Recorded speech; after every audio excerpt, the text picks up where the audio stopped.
नमस्कार दोस्तों, मैं शिवम शर्मा पेश हूँ आज आपके सामने लेकर केमिस्ट्री की इम्पोर्टेंट क्लास। और ये क्लास आपके लिए इम्पोर्टेंट रहने वाली है जिन लोगों का बोर्ड का एग्जाम है 25 फेब को। ठीक है, तो उसके रिगार्डिंग मैंने ये क्लास बिल्कुल डिजाइन की है और यहाँ पर मैंने आपको वो सारे चैप्टर्स के इम्पोर्टेंट कंसेप्ट देने का प्रयास किया है जहाँ से क्वेश्चंस अराइज होने के मोस्ट मोस्ट प्रोबेबली चांसेस हैं। ठीक है, तो आइए स्टार्ट करते हैं। सबसे पहले हम इस चैप्टर में ये टॉपिक जरूर देखेंगे। अगर आप अपनी एनसीईआरटी ओपन करेंगे तो आप पाएंगे कि केमिकल रिएक्शंस की जो कुछ कैरेक्टरिस्टिक्स होती हैं वो हमारे लिए बड़ी इंपॉर्टेंट है। और हमारे लिए इसलिए इंपॉर्टेंट है क्योंकि एग्जामिनर यहाँ से क्वेश्चंस उठाता है। अगर आप केमिस्ट्री में अच्छा परफॉर्म करना चाहते हैं तो लाइन बाय लाइन आप एनसीईआरटी को बहुत अच्छे से रीड करो, उसमें जितनी एक्टिविटी है उसको बहुत अच्छे से स्टडी करके जाओ, क्योंकि वहां से क्वेश्चंस आपको मिलना ही मिलना है, ये कंफर्म है। ठीक है, अगर हम बात करें कैरेक्टरिस्टिक्स की तो देखो 5 कैरेक्टरिस्टिक्स आपको यहाँ देखने को मिलेंगी। पहला आपका होता है इवोल्यूशन ऑफ गैस, यानी कि जब भी कोई केमिकल रिएक्शन होती है तो उसमें कोई ना कोई गैस बाहर निकलती हुई आपको जरूर दिखाई देती है, चाहे वो हाइड्रोजन हो, ऑक्सीजन हो, कार्बन डाइऑक्साइड हो, तो कोई ना कोई गैस जरूर इवॉल्व होती हुई आपको दिखाई देगी। दूसरा होता है फॉर्मेशन ऑफ पीपीटी। पीपीटी का मतलब है प्रेसिपिटेट, यानी कि कुछ ऐसा होता है जो उस केमिकल रिएक्शन में डिसॉल्व नहीं हो पाता। अगर कोई भी चीज किसी में डिसॉल्व नहीं हो पाएगी, मिल नहीं पाएगी, तो उस केस में वो एक सॉलिड की फॉर्म में उस सॉल्यूशन में प्रेजेंट रहती है, जिसको हम केमिकल रिएक्शंस की भाषा में पीपीटी यानी कि प्रेसिपिटेट कहते हैं। और इसका कुछ कलर्स होते हैं, वो कलर्स हमें याद रखने होते हैं। इसके बाद कुछ ऐसे होते हैं आपके कुछ रिएक्टेंट्स ऐसे होते हैं जिनका कलर आपको चेंज होता हुआ दिखेगा केमिकल रिएक्शन में। ऐसी कुछ केमिकल रिएक्शंस में आपको टेम्परेचर भी चेंज होता हुआ दिखेगा, या तो हीट आप यहाँ पर रिलीज करवाओगे रिएक्शन के थ्रू या फिर एब्सॉर्ब करवाओगे यहाँ पर। और ऐसे ही कुछ स्टेट आपको चेंज होती हुई दिखाई देंगी, सॉलिड से लिक्विड में आती हुई, लिक्विड से गैस में आती हुई। तो 5 हमारी यहाँ पर कैरेक्टरिस्टिक्स होती हैं। वन बाय वन हम सारी कैरेक्टरिस्टिक्स को यहाँ पर पढ़ लेते हैं। ठीक है, आपको मैं यहाँ रिकमेंड करना चाहूंगा, अगर आपको वीडियो थोड़ा लगे कि थोड़ा स्लो चल रहा है तो 1.5 पर आप इसको सेट कर सकते हैं, जिससे आपको आपको मतलब मैच करने में आसानी होगी। तो देखो, सबसे पहले हम बात कर लेते हैं इवोल्यूशन ऑफ गैस। यहां पर मैं आपको कुछ इंपॉर्टेंट एग्जांपल से ये चीजें समझाने वाला हूं। जब मैं इवोल्यूशन ऑफ गैस की बात करता हूं तो इवोल्यूशन ऑफ गैस में हम कुछ एग्जांपल्स देखते हैं। जैसे कि सबसे पहला एग्जांपल हम जिंक ग्रेनुअल्स का लेते हैं। ठीक है, किसका लेते हैं? हमारे कुछ जिंक ग्रेनुअल्स हैं, ठीक है, उनको हम रिएक्ट करके देखते हैं किसके साथ? Reacts with dilute sulphuric acid. किसके साथ करते हैं? Dilute sulphuric acid. तो अगर मैं जिंक ग्रेनुअल्स लूं, जैसे Zn, जिंक को हम Zn से डिनोट करते हैं, सल्फ्यूरिक एसिड आपका होता है H2SO4। अगर आप इसकी रिएक्शन करवाएंगे तो आप देखेंगे जो आपका प्रोडक्ट बनेगा वो बनेगा जिंक सल्फेट, और साथ में ही आपकी जो गैस यहां पर इवॉल्व होगी that is the hydrogen gas. वो कौन सी गैस होगी? आपकी हाइड्रोजन गैस। तो इस रिएक्शन में हमने देखा कि जब ये केमिकल रिएक्शन हमने परफॉर्म करवाई तो हमने देखा यहां पर एक गैस यहां पर रिलीज हुई, जिस गैस का नाम क्या था? हाइड्रोजन। तो ये जो हाइड्रोजन गैस है, ये जो हाइड्रोजन गैस यहाँ पे निकली है, ये हमेशा याद रखना, ये जब भी किसी भी रिएक्शन में निकलती है बाहर, तो एक तो इसका जो साउंड होता है वो आपको याद रखना, पॉपअप साउंड से ये बाहर आती है। ठीक है, तो जैसे पॉपअप साउंड होते हैं, ठीक है, इस तरह का साउंड यहाँ पर आपको प्रोड्यूस होता हुआ दिखाई देता है, तब हम ये मानते हैं कि इस रिएक्शन में हाइड्रोजन गैस हमारी रिलीज हुई है। ठीक है, ऐसे ही अगर मैं दूसरा एग्जांपल यहाँ पर लूं, जितने एग्जांपल मैं आपको यहाँ पे लेके दिखाऊंगा सारे एग्जांपल आपके लिए इंपॉर्टेंट है। अगर हम सेकंड एग्जांपल यहाँ लेना चाहें तो हम मैग्नीशियम का ले सकते हैं। अगर मैं मैग्नीशियम को रिएक्ट करवाता हूं यहाँ पर HCl के साथ, तो मेरे को अगेन जो प्रोडक्ट मिलेगा वो MgCl2 यानी कि मैग्नीशियम क्लोराइड मिलेगी, और साथ में ही बाहर निकलेगी हाइड्रोजन गैस। तो जब हम Mg की HCl के साथ करवाएंगे तब भी हमें यही मिलेगा कि हाइड्रोजन गैस यहाँ पर इवॉल्व होती हुई दिखाई देगी। वहीं अगर मैं इसकी Mg की रिएक्शन H2SO4 के साथ भी करवाऊं, यानी कि सल्फ्यूरिक एसिड के साथ भी करवाऊं, तो यहां पर भी मुझे जो प्रोडक्ट मिलेगा वो MgSO4 मैग्नीशियम सल्फेट, और साथ में ही कौन सी गैस यहाँ पर इवॉल्व होती हुई दिखाई देगी? H2 की गैस हमें यहाँ पर निकलती हुई दिखाई देगी। ठीक है, क्या केवल हाइड्रोजन गैस बाहर निकलती है? तो नहीं, हाइड्रोजन गैस के अलावा और भी गैसेस आपको यहाँ पे निकलती हुई दिखाई देती हैं। जैसे हम चौथे एग्जांपल में समझते हैं, अगर मैं सोडियम कार्बोनेट को, सोडियम कार्बोनेट Na2CO3, जिसे हम क्या बोलते हैं? This is known as sodium carbonate. अगर मैं सोडियम कार्बोनेट को यहां पर रिएक्ट करवाता हूं, किसके साथ? यहां पर मैं रिएक्ट करवाता हूं डाइल्यूट HCl के साथ, डाइल्यूट HCl के साथ अगर रिएक्ट करवाता हूं तो जो मेरे पास यहाँ पे प्रोडक्ट आएगा that is NaCl plus H2O पानी और प्लस CO2। तो ये जो आपकी CO2 निकली, इस बार आपकी कौन सी गैस निकलेगी? कार्बन डाइऑक्साइड गैस निकलेगी। अब कार्बन डाइऑक्साइड के लिए हम क्या टेस्ट कर सकते हैं? तो कार्बन डाइऑक्साइड के लिए हम यहाँ पर जलती हुई मोमबत्ती को जैसे ही इसके पास लाने का प्रयास करेंगे तो मोमबत्ती आपकी बुझ जाएगी। आपको पता होगा कि जो भी कंबशन होता है वो इन प्रेजेंस ऑफ ऑक्सीजन होता है। अगर कार्बन डाइऑक्साइड मौजूद होती है तो कंबशन नहीं होगा, यानी कि आपको वहां पर बर्निंग होती हुई नहीं दिखाई देगी। तो जब जलती हुई कैंडल इसके पास लाओगे तो CO2 गैस इवॉल्व होने की वजह से वो जलती हुई कैंडल यहाँ पर बुझ जाएगी। ठीक है, तो आपको यहाँ पर पहली कैरेक्टरिस्टिक्स अच्छे से समझ आई होगी। हमने इवोल्यूशन ऑफ गैस में ये समझा कि जब भी हमारी कोई रिएक्शन यहाँ पर हमें देखने को मिलती है तो उस रिएक्शन में कुछ गैसेस बाहर निकलती हैं। अगर गैसेस बाहर निकल रही हैं तो उन गैसेस की कैरेक्टरिस्टिक्स को हम किस कैटेगरी में डाल देते हैं? इवोल्यूशन ऑफ गैस की कैरेक्टरिस्टिक्स में डाल देते हैं। ठीक है, यहां पर मैं इन शॉर्ट ये भी कह सकता हूं कि अगर कोई मेटल, ठीक है, इन शॉर्ट में ये भी कह सकता हूं कि अगर कोई मेटल आपको रिएक्ट होता हुआ दिखाई देगा, if a metal reacts with, if a metal reacts with, ठीक है, किसके साथ? एसिड। अगर कोई मेटल एसिड के साथ रिएक्ट कर रहा है तो वहां पर आपको हाइड्रोजन गैस बनती हुई दिखाई देगी, वहां पर आपको हाइड्रोजन गैस बनती हुई दिखाई देगी। आप इस बात को स्टार मार्क करके लिख लेंगे। अगर कोई भी मेटल एसिड के साथ रिएक्ट कर रहा है तो वहां पर आपको हाइड्रोजन गैस बनती हुई दिखाई देगी। तो जब हमारा मेटल एसिड के साथ रिएक्ट करेगा तो कौन सी गैस आपको यहाँ पर फॉर्म होती हुई दिखेगी? Hydrogen gas. और एसिड की अगर मैं बात करूं तो आप दो एसिड तो बिल्कुल याद रखो, एक आपका HCl और एक आपका H2SO4।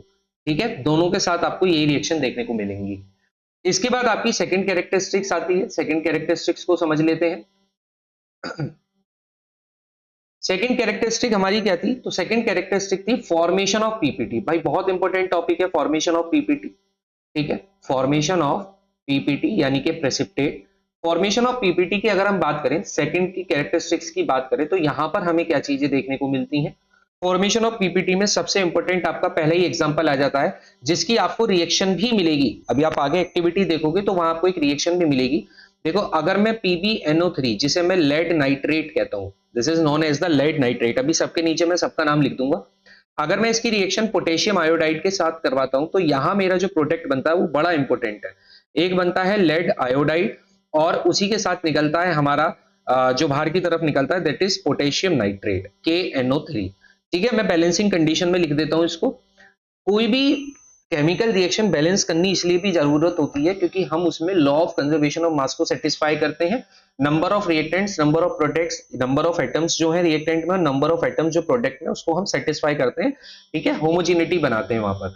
तो अगर मैं यहां पर देखूं तो यहां जो ये PbNO3 होल ट्वाइसेस का मैंने अभी आपको नाम बताया, this is known as the lead nitrate. इसको क्या कहा जाता है? लेड नाइट्रेट कहा जाता है। Ki को कहा जाता है आपका पोटेशियम, पोटेशियम आयोडाइड। क्या कहा जाता है? Potassium iodide. और ये जो बनता है PbI2 इसको बोलते हैं लेड आयोडाइड। क्या बोलते हैं? Lead iodide. And this is known as the potassium nitrate. इसको कहा जाता है पोटेशियम नाइट्रेट। अगर मैं इस रिएक्शन की टाइप बताऊं, अभी मैं आगे आपको ये बताऊंगा, तो ये रिएक्शन डबल डिस्प्लेसमेंट है। डबल डिस्प्लेसमेंट क्यों? क्योंकि यहां से ये जो आपको पोटेशियम दिख रहा है, सॉरी लेड दिख रहा है, इस लेड और आयोडीन ये दोनों एक साथ आ गए हैं और आपका पोटेशियम और नाइट्रेट एक साथ आ गए, यानी कि दोनों तरफ से आयंस का एक्सचेंज हुआ है। इस टाइप की रिएक्शंस को हम डबल डिस्प्लेसमेंट रिएक्शन कहते हैं। तो अगर इसकी आपसे पूछा जाए कि ये कौन सी कैटेगरी में है तो ये डबल डिस्प्लेसमेंट में है। ठीक है, अब यहां पर क्या है? यहां पर आपको ये जो लेड आयोडाइड है, ये जो लेड आयोडाइड है ये बड़ा इंपॉर्टेंट है। क्यों? क्योंकि ये जो लेड आयोडाइड है it is insoluble in water. ये इनसॉल्युबल है पानी में, यानी कि ये डिसॉल्व नहीं होगा। अगर ये डिसॉल्व नहीं होगा तो ये अपनी कुछ कैरेक्टरिस्टिक्स छोड़ेगा। अब कैरेक्टरिस्टिक्स ये होती है कि ये जो लेड आयोडाइड होता है इसका जो कलर होता है it is yellow, it is yellow. तो यानी कि आपको याद रखना है कि जो लेड आयोडाइड है वो येलो कलर का आपका यहां पर बनता है। तो ये जो पीपीटी आपको दिख रही है ये बड़ी इंपॉर्टेंट है, जो यहां पर बनी है येलो पीपीटी बनती है और ये पानी में आपको डिसॉल्व होती हुई नहीं बल्कि उसके ऊपर तैरती हुई दिखाई देगी, मतलब इसकी प्रेजेंस आपको शो होगी। ठीक है, केमिकल रिएक्शन में। तो ये बात आपको समझ आई होगी फॉर्मेशन ऑफ पीपीटी में। और कौन सी रिएक्शंस आप यहां पर देख सकते हो? तो और रिएक्शन में आपको दिखा देता हूं। मैं जितनी चीजें आपको बता रहा हूँ सारी की सारी इंपॉर्टेंट है, इसलिए हर एक चीज आपको नोट करनी है। अगर आप नोट करोगे तो अच्छी बात है, नहीं करोगे तो टेलीग्राम पर मैं इसके नोट्स डाल दूंगा, वहां से भी आप इसको देख सकते हो। पर अगर हाथ से करोगे तो आपको वो सारी चीजें आपके सबकॉन्शियस माइंड में चलती रहेंगी कहीं ना कहीं। ठीक है। दूसरी चीज हमारी आती है, जब हम सेकंड हमारी रिएक्शन आती है, सॉरी यहाँ पर मैं कलर चेंज कर लेता हूँ। सेकंड हमारी रिएक्शन आती है guys, CO2 past, CO2 past through lime water. Second reaction हमारी हो जाती है जब कार्बन डाइऑक्साइड को हम लाइम वाटर से पास करते हैं। तो अब क्या होता है, तो जब आप लाइम वाटर को CO2 से पास करते हैं, लाइम वाटर की अगर मैं बात करूं तो what is lime water, lime water की रिएक्शन क्या होगी, तो लाइम वाटर बोलते हैं कैल्शियम हाइड्रोक्साइड। ठीक है। जब हम कैल्शियम हाइड्रोक्साइड पर कार्बन डाइऑक्साइड गैस को पास करते हैं तो यहां मुझे जो प्रोडक्ट मिलता है that is CaCO3 plus H2O। अब ये जो CaOH का होल ट्वाइस है, देखो इसका वैसे तो नाम है कैल्शियम हाइड्रो ऑक्साइड, इसको कहा जाता है कैल्शियम हाइड्रो ऑक्साइड, और इसी को कहा जाता है सिलेक्ट लाइम, इसी को कहा जाता है सिलेक्ट लाइम। कभी भी सिलेक्ट लाइम और क्विक लाइम में आपको कंफ्यूज नहीं होना है। अगर आपसे पूछा जाए क्विक लाइम, अगर क्विक लाइम की कोई रिएक्शन करवाई जाए तो ये जो CaO होता है कैल्शियम ऑक्साइड, इसको बोलते हैं क्विक लाइम। ठीक है। लेकिन ये जो CaOH का होल ट्वाइस होता है इसको बोलते हैं slaked lime, calcium hydro oxide. ठीक है। CO2 आपको पता है कार्बन डाइऑक्साइड होती है, यहां पर ये जो CaCO3 बनता है, देखो इसको क्या कहा जाता है, इसको कहा जाता है आपका, इसका नाम होता है calcium, calcium carbonate, calcium carbonate. ठीक है। ये कैल्शियम कार्बोनेट और H2 आपको पता है दिस इज वाटर। तो ये जो आपका CaCO3 बनता है ये आपका सॉलिड फॉर्म में ही बसता है, यानी कि ये भी अनडिसोल्वेशन पार्ट है, ये भी डिसॉल्व नहीं हुआ, तो ये भी आपका सॉलिड की फॉर्म में ही रहता है। और जब ये सॉलिड की फॉर्म में रहता है तो दैट मीन्स ये पीपीटी है। और ये किस कलर की पीपीटी है, तो याद रखना, it turns, it turns the solution into milky. ये क्या करता है, जो सॉल्यूशन है उसको मिल्की बना देता है, दूध जैसा बना देता है, या फिर क्लाउडी बना देता है ना, जैसे बादलों का रंग होता है इस तरीके का, या फिर मिल्की बना देता है। तो ये बड़ा इंपॉर्टेंट हो जाता है कि जब आप लाइम वाटर से CO2 को पास करते हैं तो पूरा का पूरा सॉल्यूशन मिल्की कलर का बन जाता है कार्बन डाइऑक्साइड गैस की वजह से, ऐसा होता है। ठीक है। आई होप आपको ये भी चीजें समझ आ गई होंगी। एक रिएक्शन आप और समझ लो, वो भी आपके लिए इंपॉर्टेंट है। एक रिएक्शन आपकी हो जाती है बेरियम सल्फेट की। ठीक है। जब आप बेरियम क्लोराइड को यानी कि BaCl2 को जब आप रिएक्ट करवाते हो सल्फ्यूरिक एसिड के साथ H2SO4 के साथ, तो यहां मुझे प्रोडक्ट बनते हुए दिखाई देता है BaSO4 plus HCl, plus HCl। अगर मैं BaCl2 की बात करूं तो इसको हम कहते हैं बेरियम क्लोराइड। क्या कहते हैं, बेरियम क्लोराइड। वहीं H2SO4 को जाना जाता है सल्फ्यूरिक एसिड के नाम से, सल्फ्यूरिक एसिड। और BaSO4 जो है उसको कहते हैं बेरियम सल्फेट। क्या कहते हैं, बेरियम सल्फेट। अब ये जो बेरियम सल्फेट है, अगेन ये मेरे लिए इंपॉर्टेंट हो जाता है क्योंकि ये जो बेरियम सल्फेट है ये भी आपका सॉलिड फॉर्म में ही बसता है, और ये भी एक तरह का पीपीटी है। अब ये किस कलर का पीपीटी है, तो इसका भी रंग आपको याद रखना है, इट इज ऑफ व्हाइट, ये व्हाइट कलर का होता है। व्हाइट कलर की पीपीटी यहां पर बनती है BaSO4। तो ये जो बेरियम सल्फेट है ये आपको व्हाइट कलर का इसमें दिखाई देता है। तो आपको सेकंड कैरेक्टरिस्टिक्स भी अच्छे से समझ आ गई होगी। ठीक है। अब हम तीसरी कैरेक्टरिस्टिक्स की तरफ चलते हैं। अब हमारी कैरेक्टरिस्टिक्स जो है वो जल्दी जल्दी हमारी पूरी होती हुई दिखाई देंगी। जैसे तीसरी कैरेक्टरिस्टिक्स आपकी होती है चेंज इन कलर की। अब चेंज इन कलर तो हम उसी को ही समझ सकते हैं जो भी मैंने पीपीटी में भी आपको दिखाया। पीपीटी में कुछ रिएक्शंस मैंने आपको दिखाई जिनके कलर आपको चेंज होते हुए दिखाई दिए। ठीक है। जैसे अभी मैंने यहाँ पर दिखाया था ये येलो कलर का बना, ये व्हाइट कलर का बना। तो ये जो रिएक्शंस में कलर चेंज होते हैं ये भी अपने आप में इंपॉर्टेंट बन जाती हैं। लेकिन इसका बड़ा कॉमन एग्जांपल है जो मोस्ट इंपॉर्टेंट है, जो आपको आपकी एनसीईआरटी में भी मिलेगा, वो ये है कि अगर सिट्रिक एसिड, बहुत इंपॉर्टेंट है, मैं इस पूरी रिएक्शन को आपको यहाँ पे समझाऊंगा। अगर सिट्रिक एसिड को आप पोटेशियम पर मैग्नेट सॉल्यूशन के साथ करवाओ, पोटेशियम पर मैग्नेट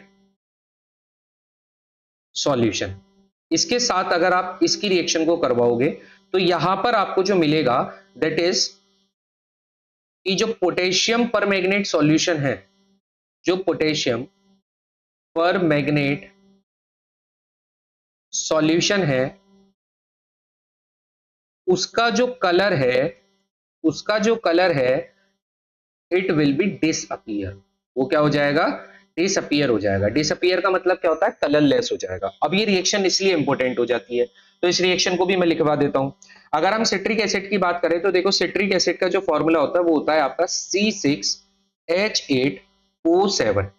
ठीक है। अगर मैं इसकी रिएक्शन करवाता हूं पोटेशियम पर मैग्नेट, जो कि होता है मेरा KMnO4, ठीक है, तो यहां मेरा जो प्रोडक्ट बनता है दैट इज HMnO4, और साथ में ही निकलता है हमारा C6H5A3O7। अब यहां पर जो आपको दिख रहा है, इसमें ये जो आपको HMnO4 दिख रहा है, ठीक है, ये जो HMnO4 दिख रहा है, इसका नाम होता है परमैग्निक एसिड। क्या बोलते हैं इसको? परमैग्निक एसिड। मैं लिख देता हूं इसके नीचे नाम, इसको बोलते हैं permanganic acid. It is permanganic acid. ठीक है। और ये जो आपका बनता है इसको बोलते हैं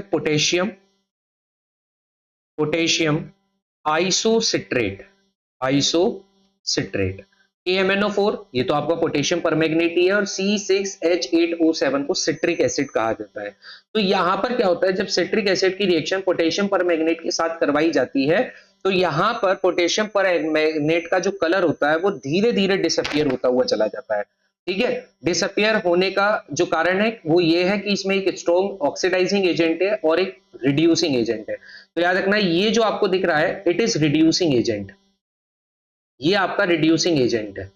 ठीक है।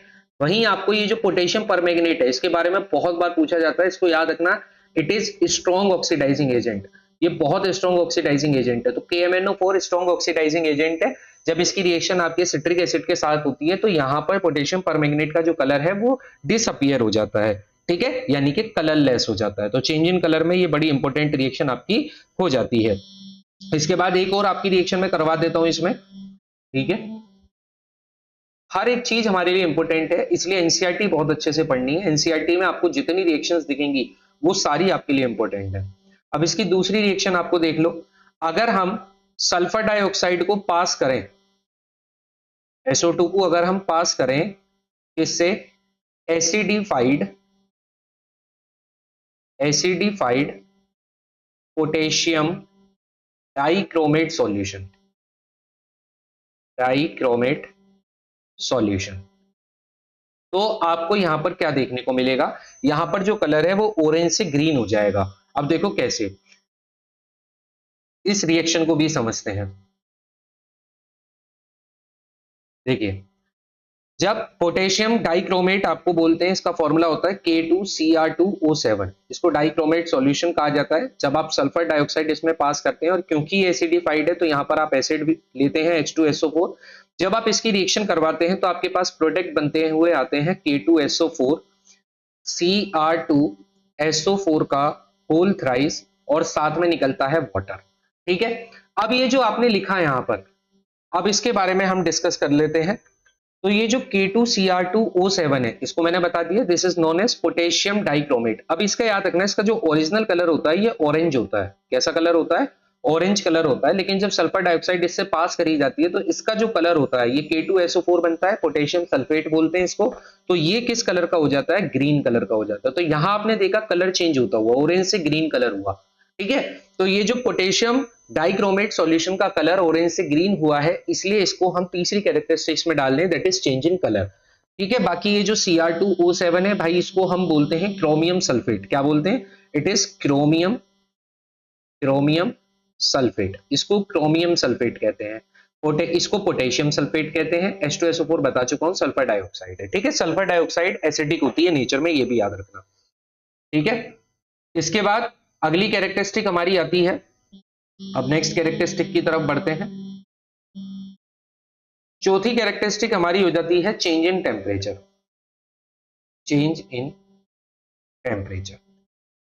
नाउ चेंज इन टेम्परेचर की अगर हम बात करें तो देखो, इस कैरेक्टरिस्टिक को मैं दो भागों में डिवाइड करूंगा।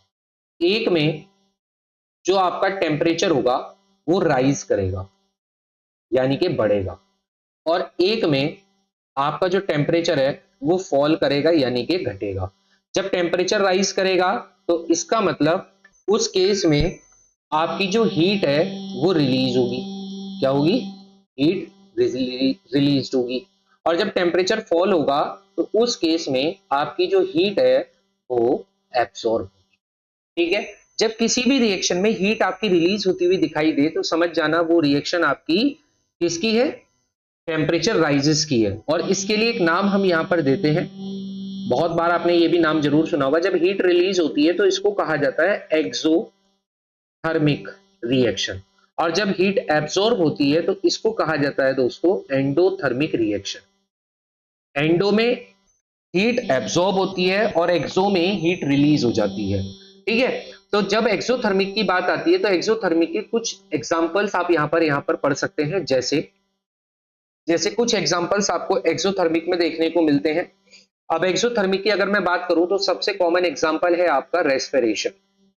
रेस्पिरेशन, ठीक है, हम जो खाना खाते हैं, खाना जो ब्रेक डाउन होता है उससे जो एनर्जी हमें मिलती है that is known as respiration, तो वो एक्सोथर्मिक कैटेगरी में आता है। वहीं एंडोथर्मिक की अगर मैं बात करूं तो फोटोसिंथेसिस, फोटोसिंथेसिस ये आपका एंडोथर्मिक रिएक्शन में होता है। फोटोसिंथेसिस आपका एंडोथर्मिक रिएक्शन में होता है, जबकि रेस्पिरेशन आपका एक्सोथर्मिक रिएक्शन में होता है। अब मैं आपको ये रिएक्शन भी बता देता हूं, क्योंकि अगर आपसे कोई भी चीज पूछी जाए हर चीज का आंसर आप कर पाओ, इसलिए सारी चीजें हम यहां पर समझ लेते हैं। तो ये जो रेस्पिरेशन है, अब इस रेस्पिरेशन की हम रिएक्शन को भी देख लेते हैं। ठीक है, याद रखना respiration is considered as a exothermic reaction. क्यों करी जाती है, क्योंकि जो भी हम खाते हैं in the form of glucose वो हमारी बॉडी में जाता है C6H12O6। ठीक है, जब इसका रिएक्शन ऑक्सीजन के साथ होता है तो यहां पर कार्बन डाइऑक्साइड बनती है जिसको हम एक्सहेल कर देते हैं, हम बाहर निकाल देते हैं। फिर H2O पानी और उसके साथ साथ एनर्जी। ठीक है, किसी भी चीज को खाने पर हमें सिर्फ और सिर्फ जिसकी आवश्यकता होती है दैट इज कॉल्ड एनर्जी, उसको ही एनर्जी कहते हैं। तो ये आपका हो गया ग्लूकोज। ठीक है, तो यहां पर C6H12O6 को जब हम 6 ऑक्सीजन के साथ रिएक्ट करेंगे तो यहां पर हमारा जो कार्बन डाइऑक्साइड है वो आउट होगा, बाहर निकलेगा, पानी हमारी बॉडी में एब्सॉर्ब होगा और एनर्जी हमारी बॉडी में आएगी। ठीक है, तो ये जो कार्बन डाइऑक्साइड है, अब ऑब्वियस सी बात है, जब हम क्या करते हैं, हमारे लंग्स दो काम करते हैं, इनहेल एक्सहेल। इनहेल में हम ऑक्सीजन को अंदर लेते हैं और एक्सहेल में यही जो कार्बन डाइऑक्साइड है इसको बाहर निकाल देते हैं। तो आप कभी भी नोज के नीचे, नॉस्ट्रिल के नीचे उंगली रखकर देखना, जब आप सांस छोड़ते हैं तो उसमें जो आपको जो उसका जो टेम्परेचर है वो हमेशा हीट आपको प्रोड्यूस होती हुई दिखेगी। तो दैट मीन्स हीट रिलीज होती है ड्यूरिंग रेस्पिरेशन। ठीक है, आई बात समझ। और आप यहां पर यह भी बात नोट कर सकते हैं कि अगर हम इसकी बात करें एक्सोथर्मिक रिएक्शंस की, तो एक्सोथर्मिक रिएक्शन में एक बात आप और नोट कर लेना कि ऑल कॉम्बिनेशन रिएक्शन, जितनी भी कॉम्बिनेशन रिएक्शंस होती हैं, जितनी भी कॉम्बिनेशन रिएक्शंस होती हैं, क्योंकि ऐसे रिएक्शंस आप लिखोगे तो बहुत सारी रिएक्शन है, लेकिन आप याद रखो जितनी भी कॉम्बिनेशन रिएक्शंस होती हैं सब एक्सोथर्मिक होती हैं। जितनी भी कॉम्बिनेशन रिएक्शंस होती हैं सारी की सारी आपकी एक्सोथर्मिक रिएक्शंस होती हैं, ये बात आपको बिल्कुल दिमाग में बैठा लेनी है। ठीक है, कोई दिक्कत इस वाली बात में। वहीं अगर मैं बात करूं तो जितनी भी आपकी डीकंपोजिशन रिएक्शंस होती हैं, ऑल डीकंपोजिशन रिएक्शंस, जितनी भी आपकी डीकंपोजिशन रिएक्शंस होती हैं जिसमें डीकंपोज होता है, अभी आगे हम पढ़ेंगे टाइप्स ऑफ रिएक्शन में, जितनी भी डीकंपोजिशन रिएक्शंस होती हैं वो सब आपकी एंडोथर्मिक रिएक्शंस होती हैं।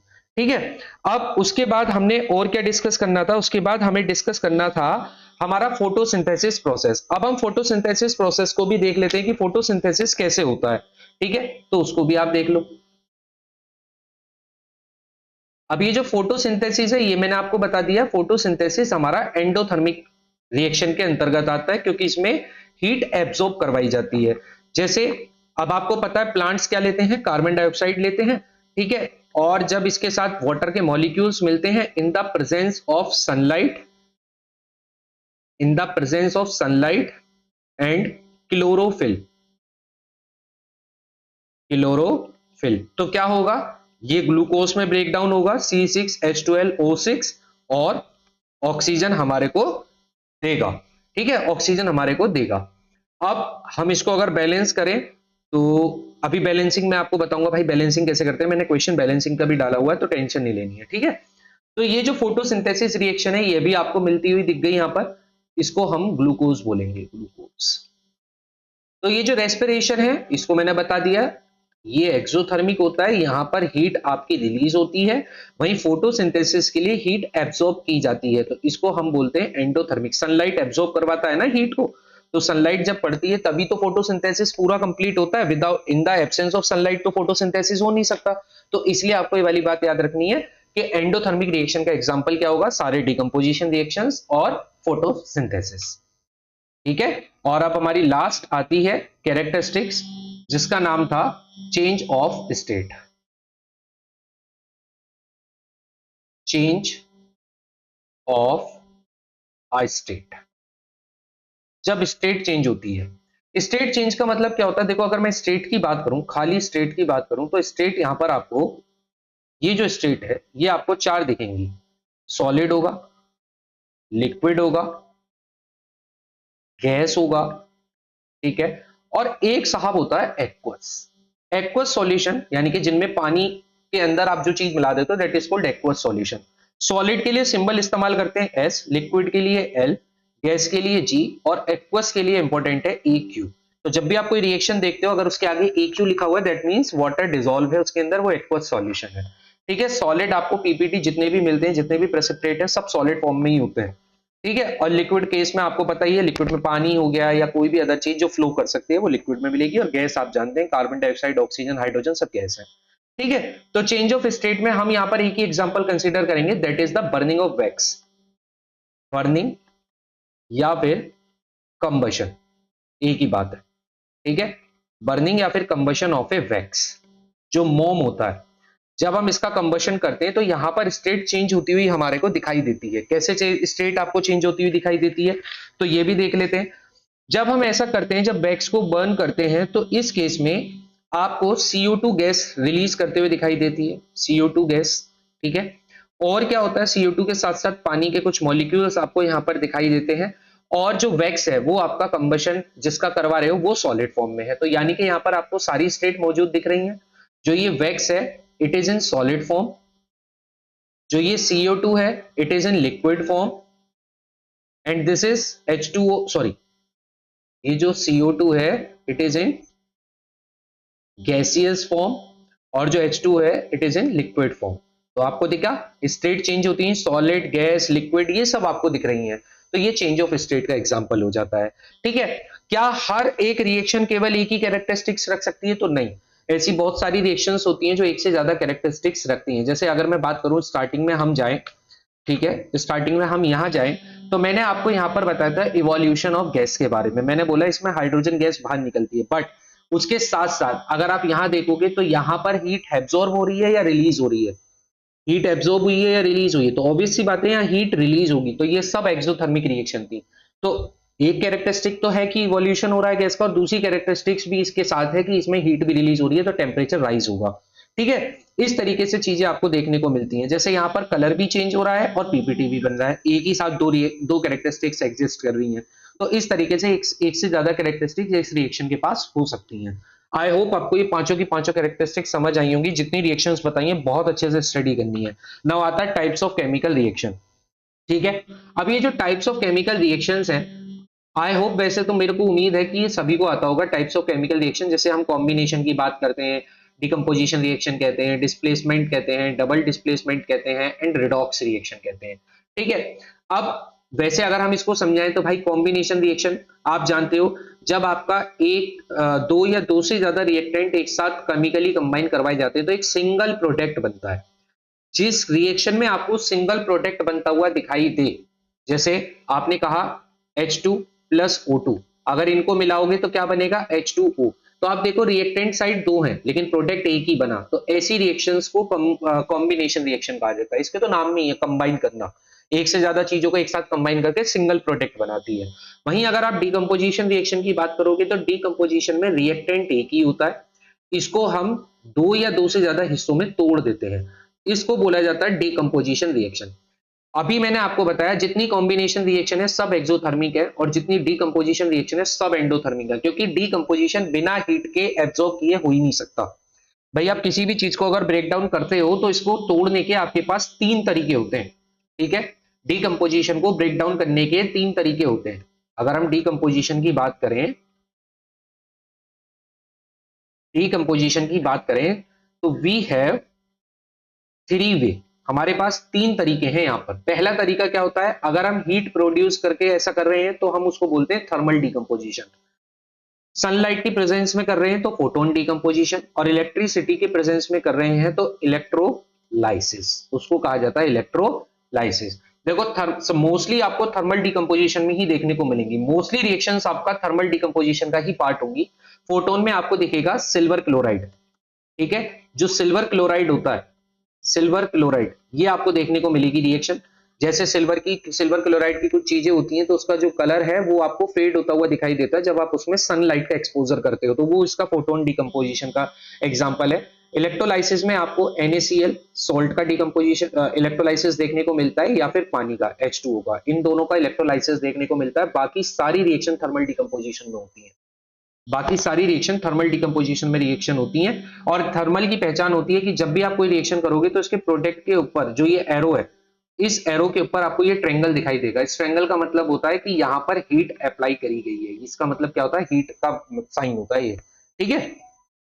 तो कॉम्बिनेशन रिएक्शन, डिकम्पोजिशन रिएक्शन समझ आ गया। डिस्प्लेसमेंट रिएक्शन में क्या होता है, डिस्प्लेसमेंट रिएक्शन की अगर मैं बात करूं तो डिस्प्लेसमेंट रिएक्शन भी आप समझ लो, यहां समझा देता हूं। डिस्प्लेसमेंट रिएक्शन ऐसी होती है जैसे A प्लस BC है, तो जब प्रोडक्ट बनेगा तो AC प्लस B हो जाएगा। इसका मतलब क्या है, इसका मतलब ये है कि जब हम डिस्प्लेसमेंट रिएक्शन की बात करते हैं तो यहां पर जो हाई रिएक्टिव एलिमेंट होता है, जो आपका हाई रिएक्टिव एलिमेंट या मेटल होता है, ठीक है, वो हमेशा डिस्प्लेस कर देगा, किसको डिस्प्लेस कर देगा, लीस्ट रिएक्टिव मेटल को, लीस्ट रिएक्टिव मेटल को। इसके लिए आपको रिएक्टिविटी सीरीज देखनी होती है, ठीक है, तो रिएक्टिविटी सीरीज आप जरूर देख लेना, क्योंकि हर एक मेटल किसी को डिस्प्लेस नहीं करेगा, केवल हाई रिएक्टिव मेटल ही लीस्ट रिएक्टिव मेटल को यहां पे डिस्प्लेस करता है, जिसकी वजह से आपकी डिस्प्लेसमेंट रिएक्शन होती है। जैसे मैंने एक रिएक्शन ली Zn प्लस HCl। अब अगर आप ध्यान से देखो तो ये जो जिंक है, रिएक्टिविटी सीरीज में जिंक जो है वो हाइड्रोजन से ऊपर आता है, हाइड्रोजन से ऊपर आता है। दैट मींस जो जिंक है वो ज्यादा रिएक्टिव है हाइड्रोजन से। अगर जिंक हाइड्रोजन से ज्यादा रिएक्टिव है तो जिंक हाइड्रोजन के पास जाएगा और इसको यहां से हटा देगा।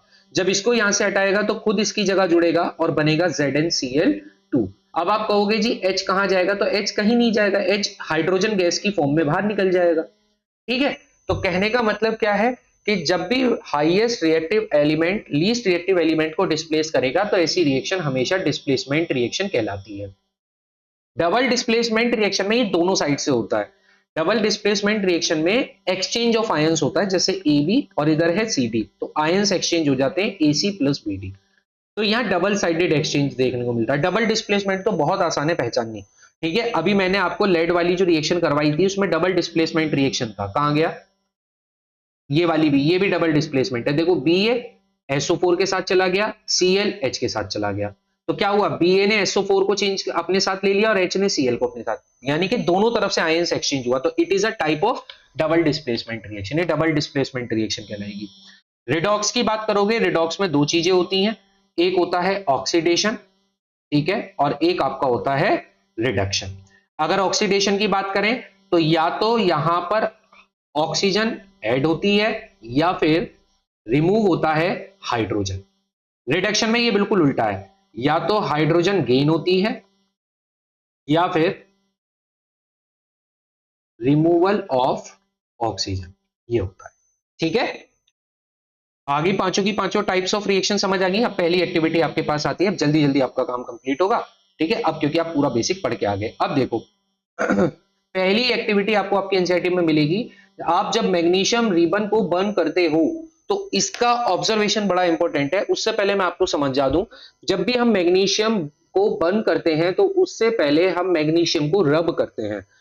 तो हम ऐसा क्यों करते हैं, तो याद रखना, मैग्नीशियम के ऊपर एक प्रोटेक्टेड लेयर चढ़ी हुई होती है जो मैग्नीशियम ऑक्साइड की होती है। किसकी लेयर होती है, मैग्नीशियम ऑक्साइड की लेयर होती है। इस मैग्नीशियम ऑक्साइड की लेयर को रिमूव करने के लिए हम मैग्नीशियम रिबन को सबसे पहले रब करते हैं और उसके बाद हम इसको जलाते हैं, ठीक है। जब हम ऐसा करते हैं तभी हमारी ये जो मैग्नीशियम है वो बर्न हो पाती है। अगर आप यहां पर देखोगे तो मैंने लिखा भी है कि जब मैग्नीशियम रिबन बर्न होता है तो इसमें जो फ्लेम निकलती है ये डिजलिंग व्हाइट फ्लेम होती है, ठीक है। And it changes into white powder, ये व्हाइट पाउडर में चेंज हो जाती है। और ये पाउडर किसका होता है? मैग्नीशियम ऑक्साइड का होता है। ऐसा इसलिए हुआ क्योंकि जब मैग्नीशियम और ऑक्सीजन की रिएक्शन यहाँ पर हुई इन प्रेजेंट ऑफ एयर, तो यहाँ पर जो आपके पास बना product that is magnesium oxide. अब ये जो रिएक्शन आपकी बनी है, पहले तो ये किस टाइप की रिएक्शन है? तो अभी मैंने बताया ऐसी रिएक्शन को हम कॉम्बिनेशन रिएक्शन कहेंगे। क्या कहेंगे? कॉम्बिनेशन रिएक्शन कहेंगे। क्यों? क्योंकि दो रिएक्टेंट है और मिलकर एक सिंगल प्रोडक्ट बना। और दूसरी बात, क्या ये एंडोथर्मिक होगी या एक्सोथर्मिक? तो भाई मैं बता चुका हूं जितनी कॉम्बिनेशन रिएक्शन होती है सारी की सारी एक्सोथर्मिक रिएक्शन होंगी, यानी कि इसमें जो हीट है वो रिलीज होगी। ठीक है। और ये जो मैग्नीशियम ऑक्साइड आपको बनता हुआ दिखाई दे रहा है, एक तो ये सॉलिड फॉर्म में होगा, व्हाइट कलर का होगा। जब ये बर्न होगा तो डिजलिंग फ्लेम यहां पर दिखेगी, चमकदार एकदम रोशनी आपको दिखेगी। और ये जो मैग्नीशियम ऑक्साइड है, इस लेयर को रिमूव करने के लिए हम मैग्नीशियम को रब करते हैं। तो जितनी चीजें बताई हैं सारी दिमाग में रखनी है। दूसरी एक्टिविटी आती है येलो पीपीटी फॉर्म्ड होती है। ये मैंने जस्ट अभी आपको रिएक्शन समझाई थी। ठीक है, मैंने आपको बताया था PbNO3 होल ट्वाइस, इसको मैंने क्या बताया था? Lead nitrate. क्या नाम था इसका? Lead nitrate. ठीक है, जब आप इसकी रिएक्शन Ki यानी कि पोटेशियम आयोडाइड के साथ करवा रहे हो, पोटेशियम आयोडाइड के साथ करवा रहे हो, तो आपको ये जो मिल रहा है ये बड़ा इंपॉर्टेंट है, दैट इज येलो पीपीटी। ये येलो पीपीटी आपको मिलेगी और इसी का नाम है आपका लेड आयोडाइड। तो ये जो येलो पीपीटी होगी ये लेड आयोडाइड की होगी। ठीक है, KNO3 पोटेशियम नाइट्रेट है। क्लियर है? कोई दिक्कत तो नहीं इस वाली बात में। अगर आपसे पूछा जाए कि ये किस टाइप की रिएक्शन है, तो आप देखोगे दोनों तरफ डिस्प्लेसमेंट, आपको दोनों तरफ आयंस एक्सचेंज होते हुए दिखेंगे, इसलिए ये डबल डिस्प्लेसमेंट रिएक्शन है। कैसी रिएक्शन है? This is double displacement reaction. ये आपकी डबल डिस्प्लेसमेंट रिएक्शन रहने वाली है। और आपको दिख रहा है ना, देखो ये येलो कलर की पीपीटी यहां पर बननी है। तो ये जो येलो कलर की पीपीटी है, it is of lead iodide, ये लेड आयोडाइड की। ठीक है। अगला आता है formation of hydrogen gas by the action of dilute sulphuric acid on zinc. अभी समझाया मैंने सेम, ये तो मैंने स्टार्ट ही यहीं से करा था। जब मैंने इवोल्यूशन ऑफ गैस समझाया था तो उस वक्त मैंने यही रिएक्शन आपको बताई है कि जिंक जब सल्फ्यूरिक एसिड के साथ रिएक्ट करता है तो जिंक सल्फेट बनाता है और हाइड्रोजन गैस बाहर निकलती है। हाइड्रोजन गैस के बबल्स आपको देखने को मिलेंगे यहाँ पर।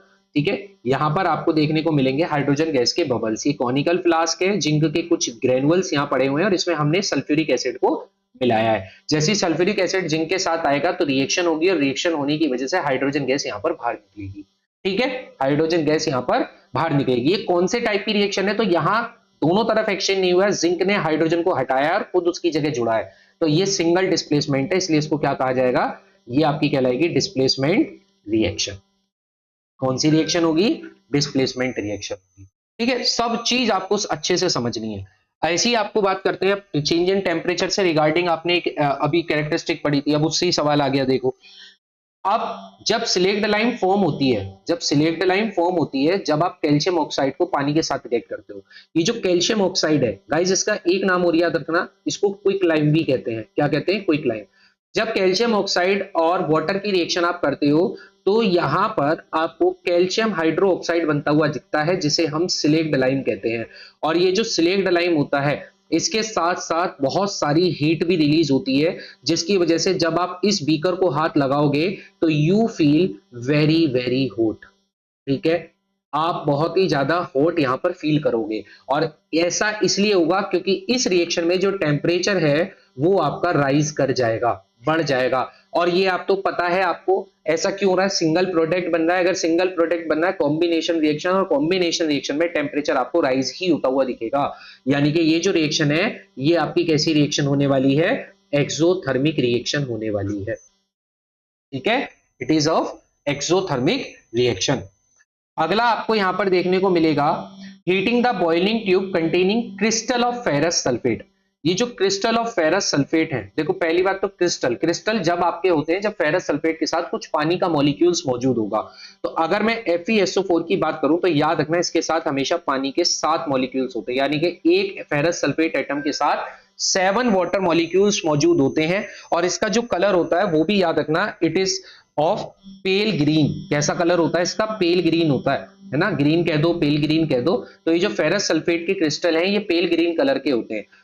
सबसे पहले हम इसका डिहाइड्रेशन करते हैं। सबसे पहले हम इसका डिहाइड्रेशन करते हैं। डिहाइड्रेशन का मतलब क्या होता है? डिहाइड्रेशन का मतलब होता है कि पानी के मॉलिक्यूल्स इसमें से हटा दिए जाते हैं। जब आप डिहाइड्रेशन करोगे तो ये जो FeSO4 होगा ये क्या कहलाएगा, ये कहलाएगा एनहाइड्रस। एनहाइड्रस का मतलब होता है जब पानी के मॉलिक्यूल्स हट जाते हैं तो उसको एनहाइड्रस कहते हैं। तो ये बनेगा एनहाइड्रस फेरस सल्फेट। जब ये एनहाइड्रस फेरस सल्फेट को आप थर्मल डिकम्पोजिशन करोगे, यानी कि हीट की प्रेजेंस में आप इसका डिकम्पोजिशन करोगे, तो ये 3 प्रोडक्ट ब्रेक करेगा। पहला Fe2O3 जिसको हम क्या बोलते हैं, फेरिक ऑक्साइड। क्या कहते हैं भाई इसको, ये फेरिक ऑक्साइड आपका होगा, सल्फर डाइऑक्साइड और सल्फर ट्राई ऑक्साइड। ठीक है, तो ये जो फेरिक ऑक्साइड आपको देखने को मिल रहा है और ये जो FeSO4 देखने को मिल रहा है, पहले तो वो आपको कह रहा है इसका जो प्रेजेंट, इसकी जो स्मेल है वो कैसी होगी। देखो सल्फर की वजह से इसकी स्मेल बड़ी गंदी सी आपको दिखेगी। ठीक है, जैसे कुछ जल जाता है ना, जलने की जैसे स्मेल आती है, ऐसी बर्निंग स्मेल यहां पर आएगी।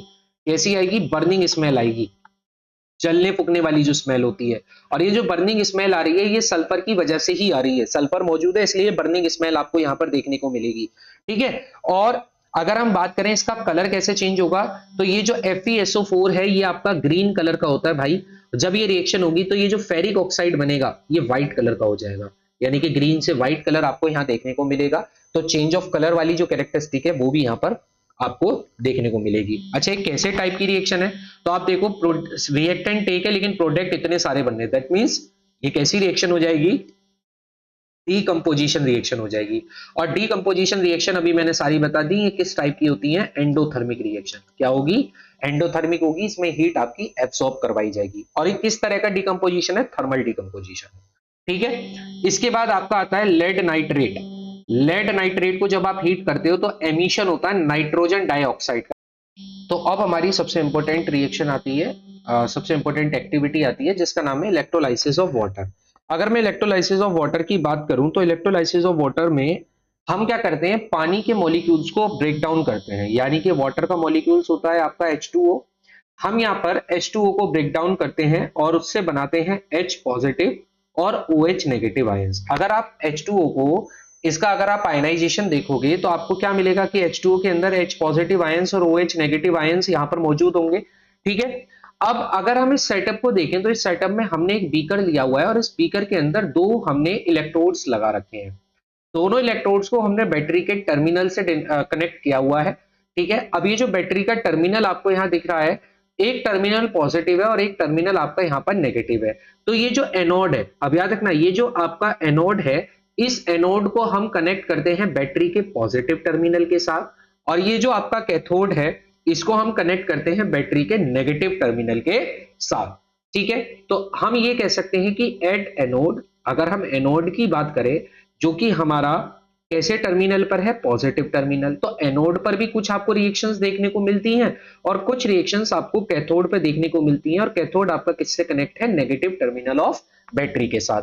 तो आपको याद रखना है कि जो आपका एनोड होता है वो बैटरी के पॉजिटिव टर्मिनल से कनेक्ट कर रखा है, जो आपका कैथोड है वो बैटरी के नेगेटिव टर्मिनल से कनेक्ट कर रखा है। हमारे पास दो ही रोड यहाँ पर होंगी, एक बैटरी के पॉजिटिव से जुड़ेगी और एक बैटरी के नेगेटिव टर्मिनल से जुड़ेगी।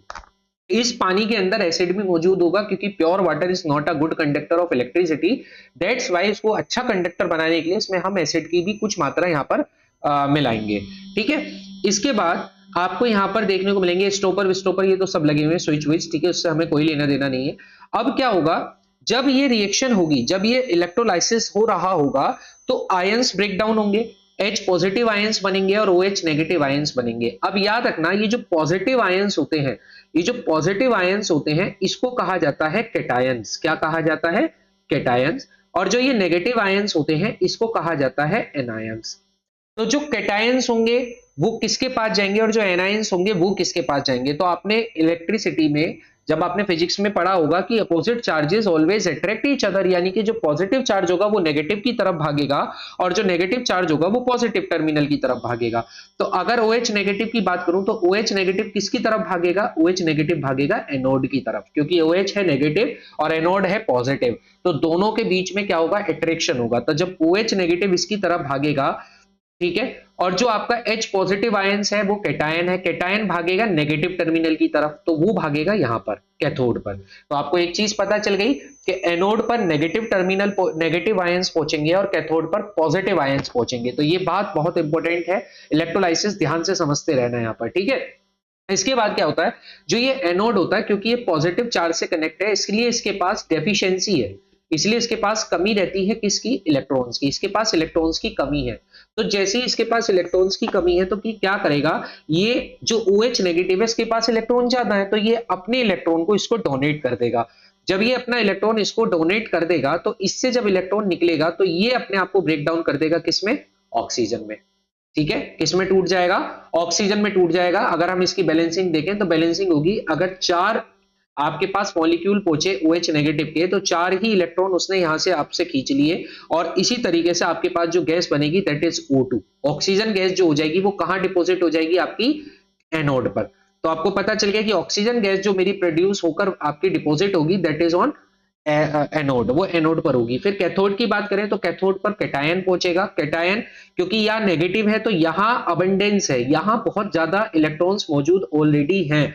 अगर इलेक्ट्रॉन्स बहुत ज्यादा मौजूद हैं तो यहाँ पर क्या होगा, यहाँ पर ये अपने इलेक्ट्रॉन को डोनेट नहीं बल्कि एक्सेप्ट करेगा यहाँ पर। तो जब ये इलेक्ट्रॉन को एक्सेप्ट करेगा तो इसके पास जो बनेगा वो बनेगा आपका H2। क्या बन जाएगा, H2, यानी कि यहां मौजूद हो जाएगी आपकी हाइड्रोजन गैस। क्या आ जाएगी यहाँ पर, हाइड्रोजन गैस यहाँ पर आपकी बन जाएगी। तो ये जो हाइड्रोजन गैस आपकी बनेगी कहां पर बनेगी, ये बनेगी आपकी कैथोड पर। अगर हम इसकी बैलेंसिंग देखें तो वही 4, अगर पॉजिटिव चार्ज पहुंचे, 4 इलेक्ट्रॉन्स अगर उसको और दे दिए गए तो आपका क्या बनेगा, हाइड्रोजन गैस यहाँ पर बन जाएगी। तो आपको याद रखना है, जो ये एनोड होगा इस एनोड पर हमारी ऑक्सीजन गैस बनेगी, और जो ये कैथोड होगा इस पर हमारी हाइड्रोजन गैस बनेगी। ठीक है, किस रेशो में बनेगी, तो H2 और O2 का जो यहाँ पर रेशो होगा दैट इज 2:1। तो हाइड्रोजन और ऑक्सीजन गैस यहाँ पर जो बनेगी वो 2:1 में यहाँ पर बनेंगी। ठीक है, और ये जो रिएक्शन आपको दिख रही है कि 2H2O जो है वो ब्रेक डाउन होकर बनेगा 2H2 प्लस O2। ये किस टाइप की रिएक्शन है, तो ये डिकम्पोजिशन है। ये आपकी कैसी रिएक्शन है, डिकम्पोजिशन रिएक्शन। तो आई होप आपको ये समझ आ गया होगा, ये बड़ा इंपॉर्टेंट है, इलेक्ट्रोलाइसिस ऑफ वाटर। अगला आता है सिल्वर क्लोराइड। जब सिल्वर क्लोराइड की बात करते हैं तो जैसे ही सनलाइट पड़ती है तो ये ग्रे कलर का हो जाता है। ठीक है, और सिल्वर मेटल बन जाता है। जैसे आप यहां पर देखो कि अगर हम सिल्वर क्लोराइड हमने लिया और सिल्वर क्लोराइड पर हमने सनलाइट क्या कर दी, एब्जॉर्ब करवा दी, तो जैसे ही सिल्वर क्लोराइड पर सनलाइट एब्जॉर्ब होगी तो सिल्वर क्लोराइड से सिल्वर अलग हो जाएगा और क्लोरीन गैस अलग हो जाएगी। ऐसा करने की वजह से यहां पर क्या होगा, जो आपका ये व्हाइट कलर था सिल्वर क्लोराइड का, ये टर्न हो जाएगा किस कलर में, ग्रे कलर में। इसमें बदल जाएगा, ग्रे कलर में बदल जाएगा। और इसको भी हम क्या कहते हैं, इसको भी हम डिकम्पोजिशन रिएक्शन ही कहते हैं। क्या कहते हैं, इट इज डिकम्पोजिशन रिएक्शन। समझ आ गई ये वाली कहानी भी। अगली रिएक्शन आती है आपकी आयरन नेल। जब आप डिप्ड आउट करते हो किसी कॉपर सल्फेट सॉल्यूशन में, तो देखो ये किस टाइप की रिएक्शन है। पहली बात, ये रिएक्शन है डिस्प्लेसमेंट रिएक्शन। डिस्प्लेसमेंट रिएक्शन ऐसा क्यों कह रहा हूं, क्योंकि जो फेरस जो आयरन है वो कॉपर से ज्यादा रिएक्टिव होता है। Iron is more reactive than copper. Iron जो होता है वो कॉपर से ज्यादा रिएक्टिव होता है, इसलिए आयरन कॉपर को यहां से डिस्प्लेस करके खुद को यहां पर जोड़ लेगा और कॉपर अलग हो जाएगा। कॉपर का जो कलर होगा वो रेडिश ब्राउन कलर का होगा। ठीक है, ये जो कलर होगा इसका रेडिश ब्राउन कलर होगा। क्लियर है, ठीक है। तो यहां पर क्या होगा, ये इसके साथ ऐड हो जाएगा और ये FeSO4 बन जाएगा। और FeSO4 का कलर अभी मैंने आपको बताया था, फेरस सल्फेट का कलर ग्रीन कलर होता है। अभी बताया था ना, जो फेरस सल्फेट होता है वो ग्रीन कलर का होता है। तो ये ग्रीन कलर का आपको यहां पर बनता हुआ दिखेगा। ठीक है, यहां पर आपको जो इंपॉर्टेंट चीजें हैं वो सिर्फ मैं यहां पर डिस्कस कर रहा हूं, बाकी कोई चीज आपको इसमें एक्स्ट्रा नहीं पढ़नी। ऐसी अगर हम बात करें formation of barium sulphate and sodium chloride, ये रिएक्शन भी अभी मैंने आपको समझाई। देखो दोनों तरफ डिस्प्लेसमेंट देखने को मिलेंगे, इसलिए इसको बोला जाएगा double displacement reaction. It is of double displacement reaction. ये हमारी डबल डिस्प्लेसमेंट रिएक्शन होगी। ये जो बेरियम सल्फेट है इसका कलर आपको पता है, ये पीपीटी है और ये व्हाइट कलर की पीपीटी होती है। ये मैंने स्टार्टिंग में बता दिया था कि बेरियम सल्फेट व्हाइट कलर की पीपीटी आपको यहाँ पर बनती हुई दिखती है। Na2SO4 इसको बोला जाता है साहब सोडियम सल्फेट। क्या कहते हैं इसको, सोडियम सल्फेट। ये सॉल्ट है सारे, सोडियम सल्फेट भी सॉल्ट है, बेरियम क्लोराइड भी सॉल्ट है, बेरियम सल्फेट भी, NaCl भी, सब सॉल्ट है। लेकिन ये जो व्हाइट कलर की पीपीटी BaSO4 बनेगी ये इंपॉर्टेंट है। ठीक है, इसलिए ये एक्टिविटी इंपॉर्टेंट है यहाँ पर। अगला आता है oxidation of copper two copper oxide. देखो यहां पर क्या होगा, जैसे ही आप कॉपर को बर्न करोगे, जैसे ही आप कॉपर को बर्न करोगे या कंबशन करोगे, जैसे ही कॉपर का कंबशन करोगे तो it will oxidise to copper oxide, तो वो किस में ऑक्सीडाइज हो जाएगा, कॉपर ऑक्साइड में आपका ऑक्सीडाइज हो जाएगा। बस यही रिएक्शन इसलिए इंपॉर्टेंट है क्योंकि यहां पर आपको ऑक्सीडेशन देखने को मिलेगा। ठीक है, अब कुछ इंपॉर्टेंट फैक्ट्स जो आपकी एनसीईआरटी में आपको गिवन है उसको भी डिस्कस कर लेते हैं। जो कंप्लीट केमिकल इक्वेशन होती है, कोई भी कंप्लीट केमिकल जो इक्वेशन होती है वो रिएक्टेंट को शो करती है, प्रोडक्ट उसके पास होते हैं और उसके फिजिकल स्टेट होते हैं। फिजिकल स्टेट समझते हो ना, जैसे आप कोई भी रिएक्शन देखोगे तो ये जो इसके आगे लिखा हुआ है सॉलिड, गैस, सॉलिड, ये इसकी फिजिकल स्टेट है ना, ये इसकी स्टेट्स हैं, फिजिकल स्टेट्स हैं कि सॉलिड फॉर्म में है, गैस फॉर्म में है, किस फॉर्म में आपका यहाँ पर मौजूद है। तो वो यही कह रहा है कि कोई भी कंप्लीट केमिकल इक्वेशन जो होगी उसके पास रिएक्टेंट होगा लेफ्ट साइड पर, प्रोडक्ट होगा राइट साइड पर, और फिजिकल स्टेट उसकी सिंबॉलिकली रिप्रेजेंट करी गई होगी। केमिकल इक्वेशंस को बैलेंस किया जाता है जिससे नंबर ऑफ एटम्स पूरे के पूरे रिएक्टेंट और प्रोडक्ट में सेम हो जाए, इसलिए ऐसा किया जाता है। और इक्वेशंस को बैलेंस करना जरूरी होता है to follow the law of conservation of mass. इसके बाद जो कॉम्बिनेशन रिएक्शन होती है उसमें दो या दो से ज्यादा सब्सटेंस कंबाइन होकर सिंगल प्रोडक्ट बनाते हैं। वहीं डिकम्पोजिशन रिएक्शन अपोजिट होती है कॉम्बिनेशन का। डिकम्पोजिशन में सिंगल सब्सटेंस डिकम्पोज होता है दो या दो से ज्यादा प्रोडक्ट में। इसके बाद रिएक्शन जिसमें हीट आपको बाहर की तरफ निकलती हुई दिखाई देती है उसको एक्सोथर्मिक कहते हैं, और जिसमें एनर्जी एब्सॉर्ब होती है उसको एंडोथर्मिक रिएक्शन कहते हैं। When an element displace another element, जब कोई एलिमेंट दूसरे एलिमेंट को डिस्प्लेस करता है तो उसमें हम डिस्प्लेसमेंट रिएक्शन कहते हैं। जब ये एक्सचेंज ऑफ आयंस यानी कि दोनों तरफ से होता है तब इसको डबल डिस्प्लेसमेंट कहते हैं। प्रेसिपिटेशन जो होता है वो इनसॉल्युबल साल्ट्स होता है। अगर रिएक्शन जिसमें गेन हो रहा है या लॉस ऑफ ऑक्सीजन या हाइड्रोजन हो रहा है तो ऐसे केस में हम उसको ऑक्सीडेशन या रिडक्शन में बोलते हैं। ऑक्सीडेशन में ऑक्सीजन का गेन होता है और वहीं रिडक्शन में ऑक्सीजन का लॉस होता है, या फिर ऑक्सीडेशन में हाइड्रोजन लॉस होती है और रिडक्शन में गेन ऑफ हाइड्रोजन होती है। दोनों तरीके से आप इसको कह सकते हैं। ठीक है, आई होप आपको ये पूरी की पूरी थ्योरी समझ आई होगी। कुछ क्वेश्चंस मैं आपको करके दिखा देता हूं। अब अगर हम इस क्वेश्चन को पढ़े, इसने हमसे कहा है कि इसमें से कौन सा स्टेटमेंट इनकरेक्ट है, तो ये वर्ड हमारे लिए इंपॉर्टेंट है कि इनकरेक्ट उसने हमसे स्टेटमेंट पूछा। रिएक्शन है कि 2PbO की रिएक्शन हमने की हुई है यहाँ पर कार्बन के साथ, और यहाँ हमें जो प्रोडक्ट है वो बनता है लेड और कार्बन डाइऑक्साइड। अब इसके बारे में उसने 4 स्टेटमेंट हमसे यहाँ पर कहे हैं। पहला, क्या लेड यहाँ पर रिड्यूस हो रहा है? देखो रिड्यूस, जब वो रिडक्शन की बात करेगा, रिड्यूस की बात करेगा, तो इस केस में आपको दो बातें याद रखनी है। या तो ऑक्सीजन रिमूव हो रही होगी, या तो रिमूव हो रही होगी ऑक्सीजन, या फिर ऐड हो रही होगी हाइड्रोजन। ठीक है, वहीं जब वो आपसे ऑक्सीडाइज्ड की बात करेगा, ऑक्सीडाइज्ड की बात करेगा तो वहां पर रिमूव हो रही होगी हाइड्रोजन, ठीक है, और ऐड हो रही होगी ऑक्सीजन। दोनों में से कोई एक काम जरूर हो रहा होगा दोनों के केस में। अब वो कह रहा है लेड इज गेटिंग रिड्यूस। भैया पहली बात तो रिएक्टेंट साइड लेड नहीं है, लेड ऑक्साइड है। आप देखो लेड ऑक्साइड है PbO। अगर मैं रिएक्शन यहां पर देखूं तो PbO की रिएक्शन कार्बन के साथ कर रखी है, फिर यहाँ Pb बना और यहाँ CO2 बना। अब जरा ध्यान से समझना इस बात को, फिर हम इस ऑप्शन पे आएंगे।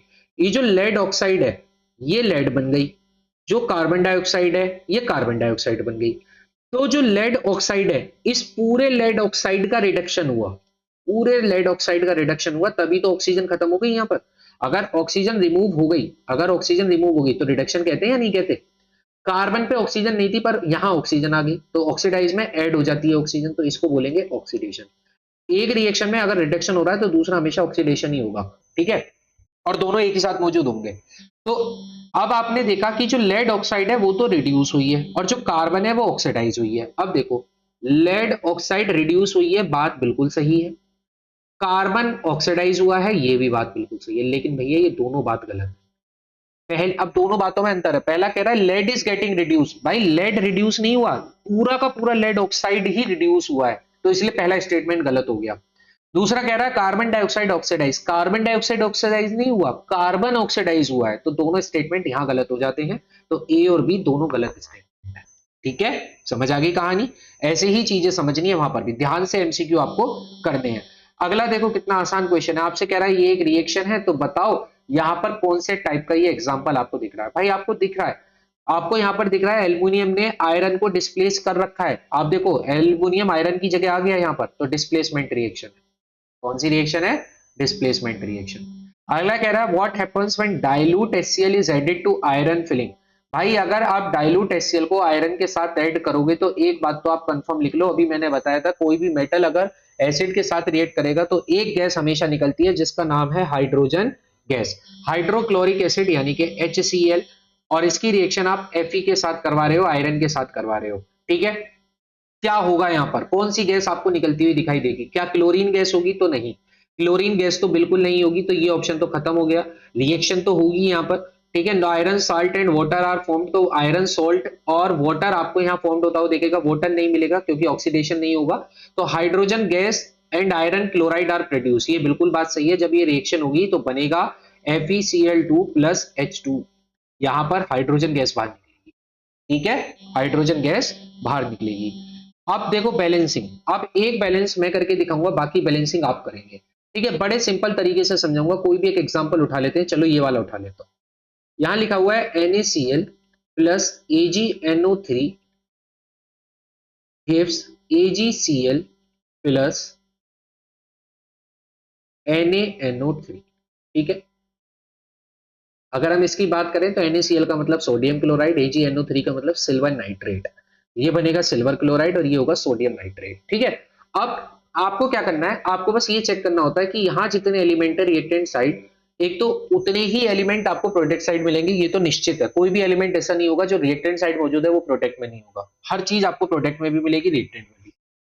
तो आपको एक तो अपनी कॉपी में इस तरीके से नोट कर लेना, भाई मेरे को यहाँ पर कितने एलिमेंट दिख रहे हैं, Na दिखा, Cl दिखा, Ag दिखा, N दिखा और O दिखा। भाई एलिमेंट का मतलब है सबको अलग अलग लिखना है, ठीक है। आप कहीं कंपाउंड लिख दो, NO3 एक कंपाउंड है, ठीक है, इसलिए NO को एक साथ नहीं लिखना, अलग अलग लिखेंगे। अब आप ये चेक करो, Na यहाँ पर एक है, आप देखो रिएक्टेंट साइड Na एक है, यहाँ पर भी Na एक है, तो इसका मतलब ये तो बैलेंस है। Cl यहाँ पर एक है, यहाँ पर भी एक है, बैलेंस है। Ag यहाँ पर एक है, यहाँ पर एक है, बैलेंस है। नाइट्रोजन यहाँ पे एक है, यहाँ पे एक है, बैलेंस है।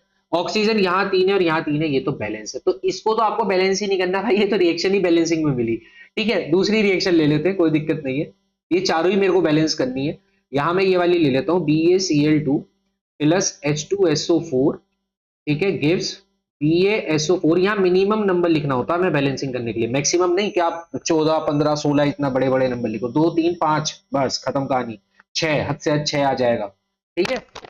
इस तरीके से आपको देखना है।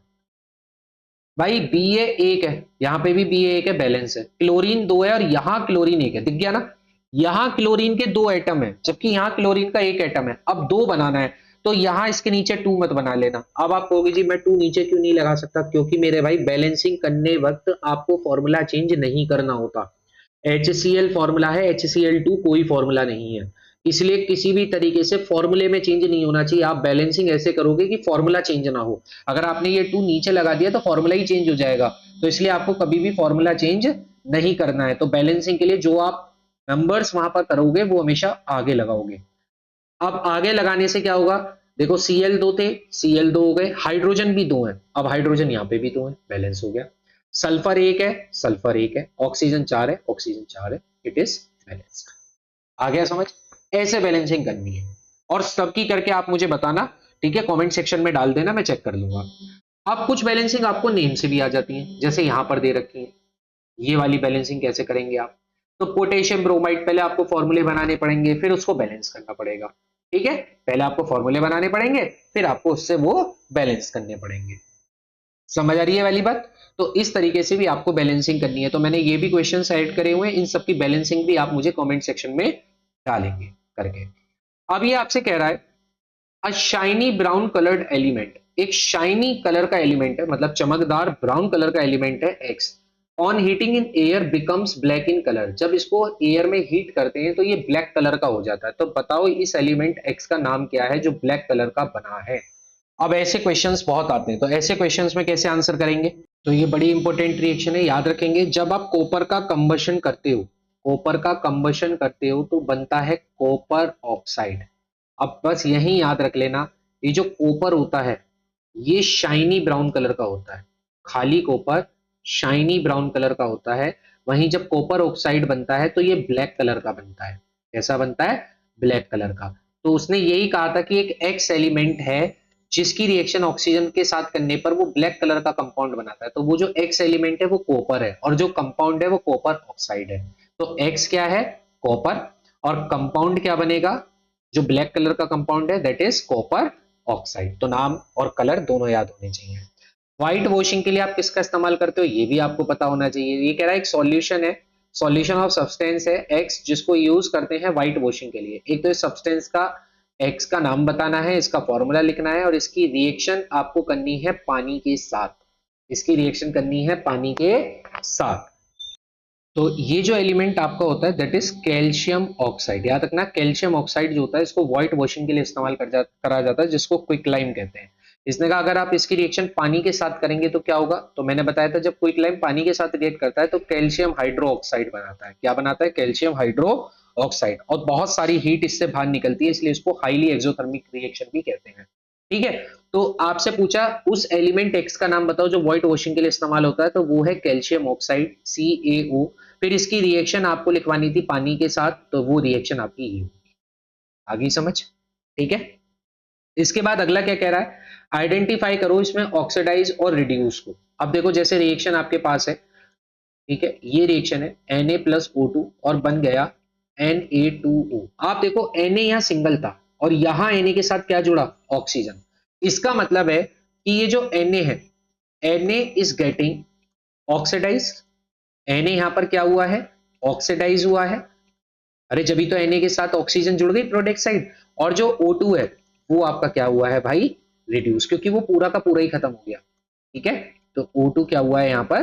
रिड्यूस्ड। ऐसी कॉपर ऑक्साइड से कॉपर बन गया तो इसका मतलब ये रिडक्शन हुआ, और हाइड्रोजन से हाइड्रोजन पानी बन गया तो ये ऑक्सीडेशन। क्लियर है? क्लियर है। तो पहले चैप्टर में इंपॉर्टेंट चीजें मैंने कवर कर दी है, लेकिन आप एनसीईआरटी को बहुत अच्छे से वर्ड टू वर्ड पढ़ लो। ठीक है, डीपली पढ़ लो तो आपको बहुत बहुत ज्यादा क्वेश्चंस वहां से देखने को मिलेंगे। ठीक है, मिलता हूं नेक्स्ट चैप्टर के साथ, तब तक के लिए जय हिंद जय भारत, ध्यान रखें।